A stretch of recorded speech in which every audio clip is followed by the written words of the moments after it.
公务人员的加班费是算点钟的，做无满1点钟的就无准算。这款制度是引起侪争议。行政院伫今年8月底公告一个试办计划，要甲这寡时数扣做伙算加班费。不过，台大病院表明未参加计划，引起医护人员的质疑。因批评讲，这大间病院是带头咧剥削员工。伫疫情了，有真侪护理人员离职，轮班医术人员的压力真重。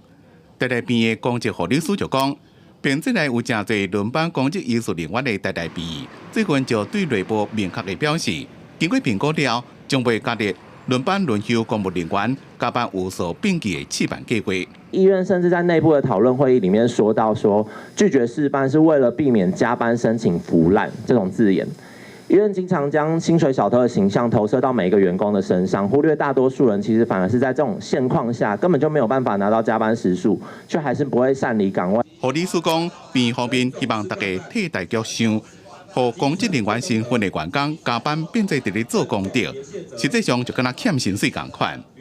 台大病院人事处是回应讲，因为院内同仁总共有400多种班表，执行无容易。也讲是考虑到健保的点数加公务员调薪的成本，才会做出无加入试办计划决定。医院加班费的经费来源是由医院的人事费用预算向下指引嘛。本院的其实医疗收入其实受限在全民健保制度之下，然后未来也很难有大幅度的提升。这样的差别待遇，其实对公职人员来说，一个医院2个制度，真的是非常的不公平。或者认为像台大病院适用劳基法身份的人，会当以分钟做单位来申请加班；那适用公务员身份的人，是以几点钟过来算。两种制度并无公平。